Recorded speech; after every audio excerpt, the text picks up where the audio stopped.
ఉన్నారు? బాగున్నారా? నేను కూడా చాలా బాగున్నాను. ముందుగా అందరికీ కొత్త సంవత్సర శుభాకాంక్షలు. Happy new year. ఓకేనండి, మనం ఈ హ్యాపీ న్యూ ఇయర్ కోసం టాపిక్ ఈరోజు ఏమీ లేదండి. హ్యాపీ న్యూ ఇయర్ కోసం మీతో కొన్ని విషయాలు నేను షేర్ చేసుకోవాలనుకుంటున్నాను. కొత్త సంవత్సరం కదా, సబ్స్క్రైబర్ కావచ్చు, చూసేవాళ్ళు కావచ్చు, ఎవరైనా సరే అందరి కోసం నేను కొత్త సంవత్సర శుభాకాంక్షలు చెప్పాలనిసుకొని ఈరోజు మనం టాపిక్ చేసుకోమంటున్నాం.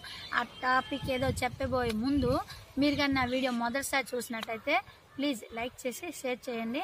అలాగే మీకు నచ్చితే సబ్స్క్రైబ్ చేసుకోండి. ఓకేనా? సబ్స్క్రైబ్ చేశాక బెల్ ఐకాన్ క్లిక్ చేయండి.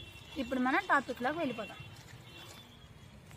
ఓకేనండి, మనం ఈరోజు కొత్త సంవత్సరంకి న్యూ ఇయర్ విశేషాలు చెప్పుకోబోతున్నాం. అలాగే మన కొత్త సంవత్సరం చాలా హ్యాపీగా సంతోషకరంగా ఉండాలనేసుకొని నేను కోరుకుంటున్నాను మనస్ఫూర్తిగా. అదేవిధంగా ఈరోజు నాకు తెలిసిన కొన్ని న్యూ ఇయర్కి సంబంధించిన విషయాలు మీతో షేర్ చేసుకోవాలనుకుంటున్నాను. అవేంటంటే జనవరి నెలలో ఫస్ట్ అంటే డిసెంబర్ 31 మన 12 o'clock న్యూ ఇయర్ విషెస్ చెప్పుకుంటాం. అలాగే జనవరి 1 చేసుకుంటాం న్యూ ఇయర్. కాబట్టి ఇదేంటంటే రోమ్ దేశానికి చక్రవర్తి అయిన జూలియస్ సీజర్ అనే చక్రవర్తి సంవత్సరంలో వచ్చిన మొదటి నెలని తన దేవుడైన జానస్ అనే పేరుని పెట్టుకున్నారంట. ఆ జానస్ అనే గాడు రోమ్ చక్రవర్తి దేవుడికి 2 ముఖాలు ఉండేవంట. ఒకటేంటి భవిష్యత్తు కాలానికి, రెండవది గడిచిపోయే కాలానికి సంబంధించి వాళ్ళ దేవుడికి 2 ముఖాలు ఉండేవంట. ఆ దేవుడు పేరున జానస్ అనే పేరు మీద ఈ జనవరి నెల అనేది జూలియస్ సీజర్ అనేది ఆ నెలకి పేరు పెట్టడం జరిగింది.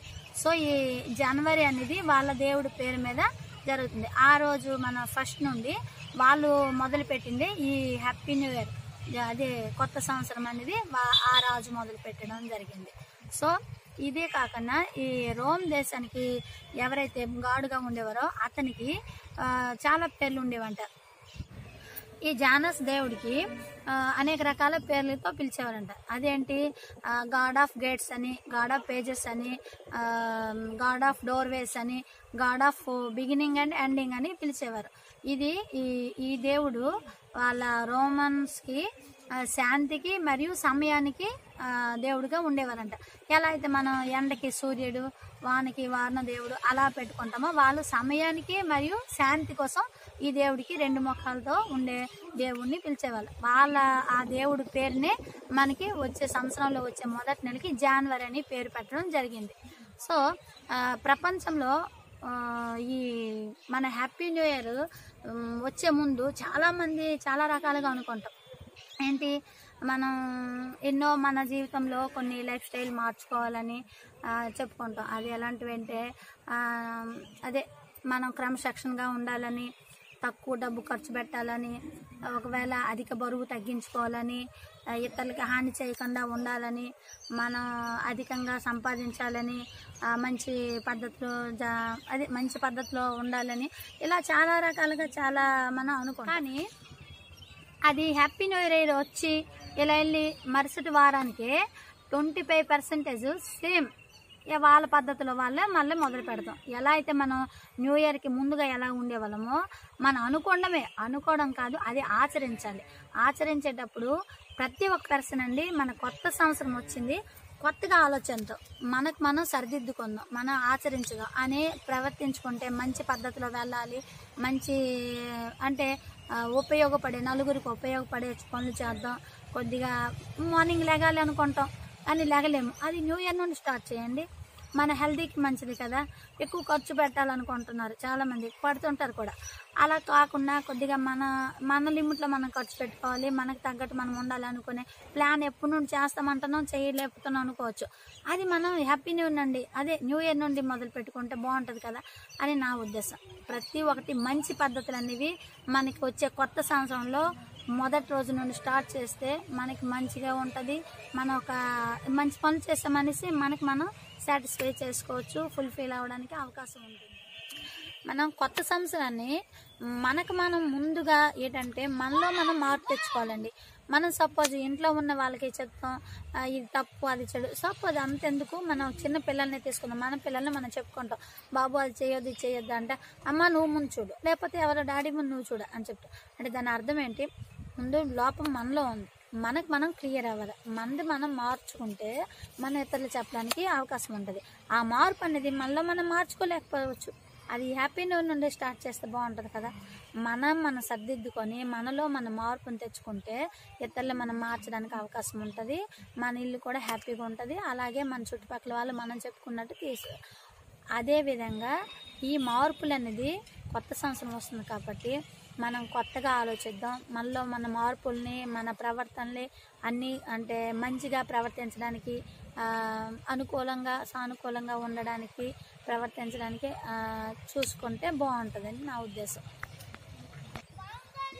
హ్యాపీ న్యూ ఇయర్ అనేది ఈ కొత్త సంవత్సరం పండుగ అనేది చాలా హ్యాపీగా అందరూ హ్యాపీగా చేసుకోవాల్సిన పండుగ అండి. ఎందుకంటే ప్రపంచంలో చాలామంది చాలా రకాల మతాలు ఒక్కొక్కరు ఆచరిస్తుంటారు. అలా చాలా రకాల దేవుళ్ళని పూజిస్తుంటారు. ఒక్కొక్కరు ఒక్కొక్క టైంలో ఒక్కొక్క నెలలో వాళ్ళ దేవుళ్ళని వాళ్ళు పూజ చేసుకుంటారు.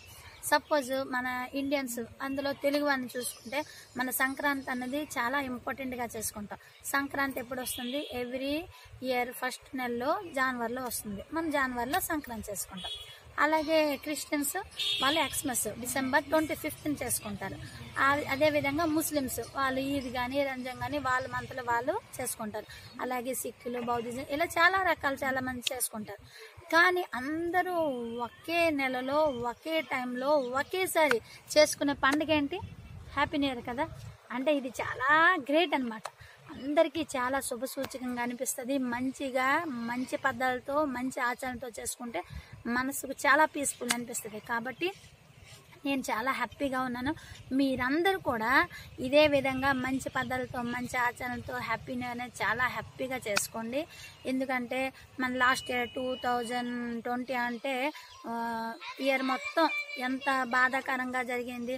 ప్రపంచం మొత్తం హతలాకుతలం చేసింది మన కోవిడ్-19.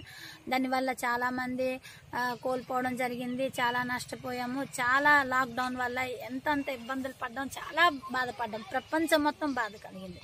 సో అటువంటి బాధాకరణ విషయాలు ఏంటి మనకి కలగకుండా అందరూ ఆయురారోగ్యాలతో సుఖంగా చాలా చక్కగా ఉండాలని నేను మనస్ఫూర్తిగా కోరుకుంటూ మీరందరూ కూడా అదేవిధంగా దేవుణ్ణి మనస్ఫూర్తిగా కోరుకుంటారనిసుకొని ఏ హ్యాపీ న్యూ ఇయర్ హ్యాపీగా చేసుకుంటారని నేను ఇంకోసారి కూడా అందరికీ హ్యాపీ న్యూ ఇయర్ చెప్తున్నాను. ఓకేనండి, ఈరోజు టాపిక్ ఇదేని ఈ లక్ష్మీ నేచురల్ మళ్ళీ మీతో కలుసుకుంటుంది. మీకు ఈ వీడియో నచ్చినట్టయితే ఒక లైక్ అయితే చేయండి.